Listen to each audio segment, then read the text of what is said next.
परम प्रेममय श्री श्री ठाकुर परमरेथ जगज्जननी श्री श्री बड़मा परम पूज्यपाद जोगाचार्य श्री श्री बड़दा आजिर पूज्यपाद श्री श्री आचार्य देव श्री चरण कमल अनंत कोटि प्रणाम निवेदन करुछि।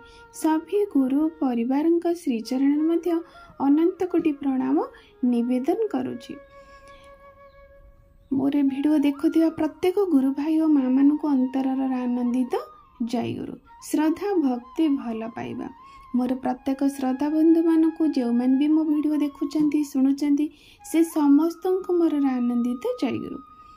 सबुदिन पर आज शुभ दिन में एक सुंदर विषय आलोचना रखा परम पितांकर परम दयार कथा जहाँकि आम मान दया भाव आम मानकर मंगल पाई से विधान सब देइचंदी।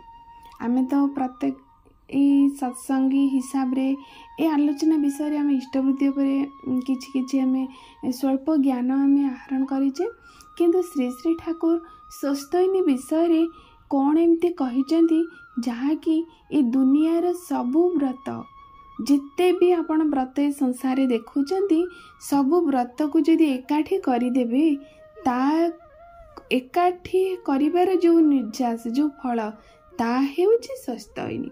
ताहले से स्वस्थैनी उपरे श्री श्री ठाकुरंकर श्रीमुख निश्रुत कौन सब आलोचना रही ता मु आपनक पाखरे प्रत्यक्ष भाव रे पढ़ी सुनाउछि। जणे भाई कहिले दयाल मोर पुओटीर कठिन रिष्ट अछि आपण जदि दया करी रक्षा करन्ते ताहले से रिहाई पाई पारे। ज्योतिष माने कहउचंदी सद्गुरुंक दयारु सब ही संभव मोर भी सही विश्वास।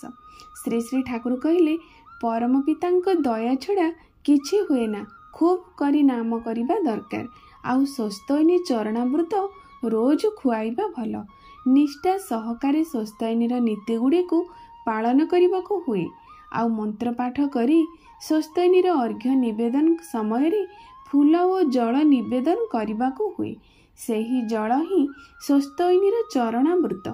स्वस्थैनी भली एते पावरफुल शक्तिमान मु किंतु आउ किछि देखेना। स्वस्थैनीर पांचटी नीति रे जेते गुड़िए जेते दूर जे पालन करिवो तार शक्ति सेते भी और सेते दूर होई जिवो। दुनियार सबु किछि एहा मध्य रे रही जाईची जे जेते दूर पालन करिवो से सेते दूर ही बुझिवो। मंत्र रे अछि इदं स्वस्थयनं श्रेष्ठमिदं बुरुधि विवर्धनम् इदं जस्य मायुष्यमिदं निश्रेयसं परम। स्वस्थैनी परम पितांकर दान एते परिष्कार करी आगरू केउठी भी दिया जाई नथिला। विधि गुड़ी को एकत्र मालिकारे गुंथी परम पिता एथर आम मानक समस्तक सामने रक्षा कवच हिसाब रे उपहार देइचंदी। अनेक ही भल भावे करंती नाही तेणु एहार महिमा भी उपलब्धि करि पारंती नाही। जगेश्वर भाई पुनि पचारे आमे माने जदि स्वस्थैनीर पांचटी नीति प्रतिदिन यथासंभव पालन करी चालू ताहेले तार फल कौन हबो। श्री श्री ठाकुर कहले सेथिरे कोनोसी विपर्य ही तुमर चलना को बेहत करि परिबो नाही। तुमर नियंत्रणर गुण रे खराबटा भी तुमर मंगलर कारण होई उठिबो। मनीष उपरे तुमर गोटे प्रभाव तुमर एक्टिविटी बा कर्म तुमर आय ही बढ़ी बढ़ी चलिबो। एहा मध्य रे अलौकिकता किछि नहीं।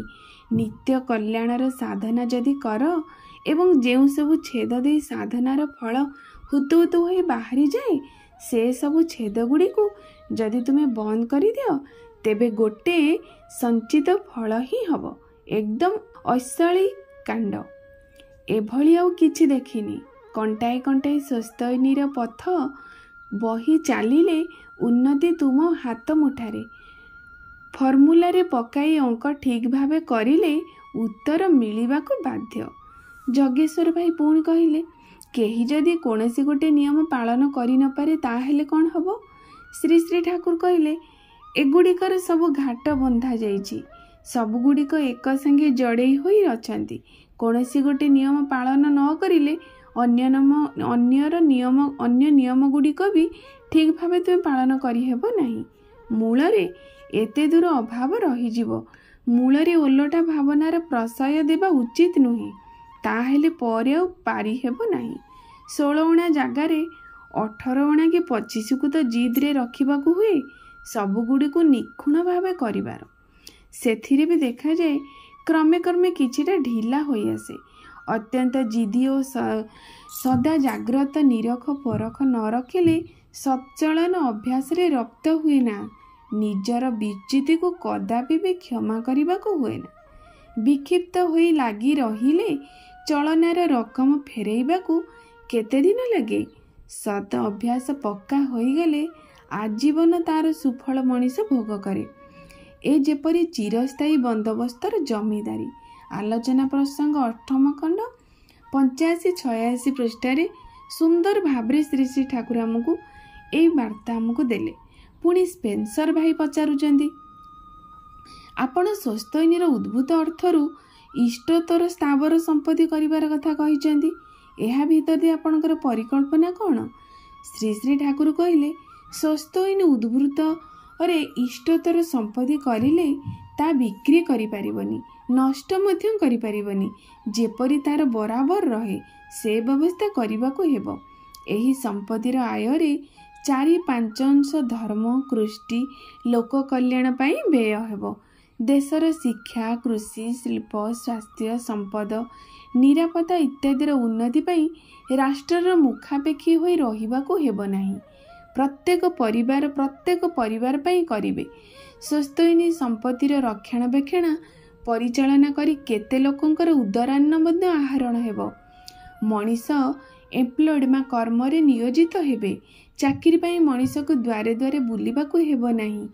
ଏହି ସମ୍ପଦର ଆୟରୁ ଭିତ୍ତି କରି ନାନା ଭାବେ ପରିବେଶର ମେଣ୍ଟାଲ, ମୋରାଲ, ସ୍ପିରିଚୁଆଲ ମାନସିକ, ନୈତିକ, ଆଧ୍ୟାତ୍ମିକ ପୋଷଣର ବ୍ୟବସ୍ଥା କରି ଯିଏ ଯାହାର ବୈଶିଷ୍ଟ୍ୟ ଅନୁଯାୟୀ ତାକୁ ଏଫିସିଏଣ୍ଟ, ପ୍ରଡକ୍ଟିଭ ଅର୍ଥାତ୍ ଦକ୍ଷ ଉତ୍ପାଦନଶୀଳ କରି ତୋଳାଯିବ। ସମଗ୍ର ଜାତି ଗଜେଇ ଉଠିବ। ବ୍ୟକ୍ତିଗତ ଗୁଣାବଳୀ ଓ ସମଷ୍ଟିଗତ ସମ୍ପଦ ସବୁ ଏକଯୋଗେ ବଢ଼ିବ। ଆଲୋଚନା ପ୍ରସଙ୍ଗ 8ମ ଖଣ୍ଡ ପୃଷ୍ଠା 81। ଏହି ଆଲୋଚନା ମାଧ୍ୟମରେ ଶ୍ରୀ ଶ୍ରୀ ଠାକୁର ଯାହା କିଛି ଆମକୁ ସ୍ୱସ୍ତୟିନୀର ବିଧାନ ଭିତରେ ଦେଇଗଲେ, ଦେଖନ୍ତୁ ମଣିଷର ସର୍ବାଙ୍ଗୀନ ଉନ୍ନତି। ଯଦି ଗୋଟିଏ ମଣିଷ ତାର ଆଧ୍ୟାତ୍ମିକ ଉନ୍ନତି, ତାର ନୈତିକ ଉନ୍ନତି, ତାର ମାନସିକ ଉନ୍ନତି, ଆର୍ଥିକ ଉନ୍ନତିରୁ ଆରମ୍ଭ କରି ସବୁ ଜାଗତିକ ଉନ୍ନତିର ଯଦି ଚରମକୁ ମଣିଷ ପହଞ୍ଚିବାର ଗୋଟିଏ ପନ୍ଥା ଖୋଜେ, ତାହା ହେଉଛି ସ୍ୱସ୍ତୟିନୀ। କିନ୍ତୁ ଆଜିର ମଣିଷ ସ୍ୱସ୍ତୟିନୀର ଧାର ହିଁ ଧାରେ ନା। ସେ ପ୍ରତି ମୁହୂର୍ତ୍ତରେ ମଣିଷ ଚାହେଁ ମୁଁ ମାନସିକ ଭାବରେ ଶାନ୍ତି ପାଇବି, ଆର୍ଥିକ ଭାବରେ ଶାନ୍ତି ପାଇବି, ନୈତିକତା ମଧ୍ୟ ମୋ ମଧ୍ୟରେ ରହିଥିବ, ପରିବେଶ ସଉନ୍ନତ ରହି ସବୁ କିଛି ହିଁ ସେ ଚାହେଁ। ଏ ସବୁ ହିଁ ତାର ସତ୍ତାର ଲକ୍ଷ୍ୟ। ତା ସତ୍ତା ଏଗୁଡ଼ାକୁ ଆବଶ୍ୟକ କରେ। ପ୍ରତ୍ୟେକ ମଣିଷ ସତ୍ତା ଚାହେଁ ଏଇସବୁ ଚିର ଆନନ୍ଦମୟ। କିନ୍ତୁ କରିବାକୁ ସେ ଚାହେଁ ନା। କାରଣ କରିବା ପାଇଁ ଏଇ ପ୍ରବୃତ୍ତି ଗୁଡ଼ିକ ବିରୋଧ ସୃଷ୍ଟି କରନ୍ତି ସତ୍ତାକୁ ଆନନ୍ଦ ଦେବା ପାଇଁ। ଏହା ହିଁ ତ ମାୟା। କାରଣ ମଣିଷ ଚାହେଁ ଆନନ୍ଦ, ସୁଖ, ଶାନ୍ତି, କିନ୍ତୁ ପାଇବାକୁ ଏ ପ୍ରବୃତ୍ତି ଗୁଡ଼ିକ ଜାଲରେ ଫସିଯାଏ। ସେଇଥିପାଇଁ ଏ ପ୍ରବୃତ୍ତି ଗୁଡ଼ିକ ଜାଲରୁ କାଟିବା ପାଇଁ ମଣିଷକୁ ଭଗବାନ ଏଇ ପରମ ବିଧାନ ସ୍ୱସ୍ତୟିନୀ ମହାବ୍ରତ ଦେଇଛନ୍ତି। ଯଦି ଆପଣ ଏଇ ସ୍ୱସ୍ତୟିନୀ ମହାବ୍ରତକୁ କଣ୍ଟାଏ କଣ୍ଟାଏ ପରିପାଳନ କରିବେ, ଦୁନିଆର ଆଉ କୌଣସି ବ୍ରତ କରିବାର ଆବଶ୍ୟକ ନାହିଁ। କାରଣ এই ଜୀବନ ସାରା ସ୍ୱସ୍ତୟିନୀର ଯେଉଁ 5ଟି ବିଧାନ ଅଛି, সেই ବିଧାନ ମାଧ୍ୟମରେ ଏ ସଂସାରର ପ୍ରତ୍ୟେକ ଓଷା, ବାର, ବିଧି, ବିଧାନ ଓ ତପସ୍ୟା ସବୁ ହିଁ ରହିଯାଇଛି। ତେଣୁ ମଣିଷ ଯଦି ଜୀବନ ତମାମ ସେଇ ସ୍ୱସ୍ତୟିନୀ ମହାବ୍ରତକୁ ନିଷ୍ଠାର ସହିତ କଣ୍ଟାଏ କଣ୍ଟାଏ ପରିପାଳନ କରିଚାରେ, ଯାହାକି ଠାକୁର କହିଛନ୍ତି ଅର୍ଥ, ମାନ, ଯଶ ଇତ୍ୟାଦି ମୋତେ ପାଇବାକୁ ଠାକୁର ସଜାଇ ଭକ୍ତ ହୁଅ ନାହିଁ, କିନ୍ତୁ ଏଇ ଅର୍ଥ, ମାନ, ଯଶ ତା ପଛେ ପଛେ ହିଁ ଗୋଡ଼େଇବ। ଏହା ହେଉଛି ବାସ୍ତବିକ କଥା ଆଉ ବାସ୍ତବିକ ଅନୁଭବର କଥା। ତେଣୁ ପରମ ପିତାଙ୍କ ପରମ এই ଦୟାଲଙ୍କର ଯେଉଁ ଦରଦୀ ଭରା ଆଲୋଚନା ମାଧ୍ୟମରେ ଆମମାନଙ୍କର ପ୍ରକୃତରେ ହିଁ ମଙ୍ଗଳମୟ ହେଉ, ଆମେମାନେ ପ୍ରକୃତରେ ହିଁ ତାଙ୍କୁ ଅନୁସରଣ କରି ଚାଲୁ, ଆଉ ଆମ ଜୀବନର ବହୁ ମୂଲ୍ୟବାନ ଫର୍ଦ୍ଦାକୁ ଆମେ ସଂସାରକୁ ଦେଖେଇ ଦେଇ ଯାଉ ଯେ ମଣିଷ ଜୀବନରେ ପରମପିତାଙ୍କୁ ଧରି ତା ଜୀବନରେ କ'ଣ ସବୁ ହେଇପାରେ। ନିଜ ଭିତରେ ନିଜେ ପରୀକ୍ଷା କରି ସମାଜକୁ ପରମପିତାଙ୍କର ଏଇସବୁ ବାଣୀଗୁଡ଼ିକୁ କେତେ ଜୀବନୀୟ, କେତେ ବାସ୍ତବ, ତା ହିଁ ପାଳନ ମାନେ ଦେଖେଇ ଦେବାର ଏଇଟା ହେଲା ସମୟ। ତେଣୁ ଆଶା କରି ଆପଣମାନଙ୍କ ଆଲୋଚନାଟି ପ୍ରେରଣାମୟ ହେଉ, ଆପଣମାନଙ୍କ ଜୀବନରେ ଆଲୋଚନା ବହୁ ପରିବର୍ତ୍ତନ ଆଣୁ। ଏହା ହିଁ ମୋର ପରମପିତାଙ୍କ ଶ୍ରୀଚରଣରେ ବିନମ୍ର ନିବେଦନ ରହୁଛି। ଆଗାମୀ ଦିନ ଆଉ ଏକ ସୁନ୍ଦର ବିଷୟ ନେଇ ଆପଣମାନଙ୍କ ପାଖକୁ ଆସିବି। ଜଣେ ମା ମୋତେ ପଚାରିଛନ୍ତି ଆଦର୍ଶଙ୍କୁ କିପରି ଧରି ହୁଏ। ମୁଁ ନିଶ୍ଚିତ ଭାବରେ ତାଙ୍କର କମେଣ୍ଟର ଉତ୍ତର କାଲି ଭିଡ଼ିଓ ମାଧ୍ୟମରେ ଦେବି। ରହୁଛି। ସର୍ବଶେଷରେ ସମସ୍ତଙ୍କର ମଙ୍ଗଳ ପ୍ରାର୍ଥନା କରି ରଖୁଛି। ଜୟ ଗୁରୁ।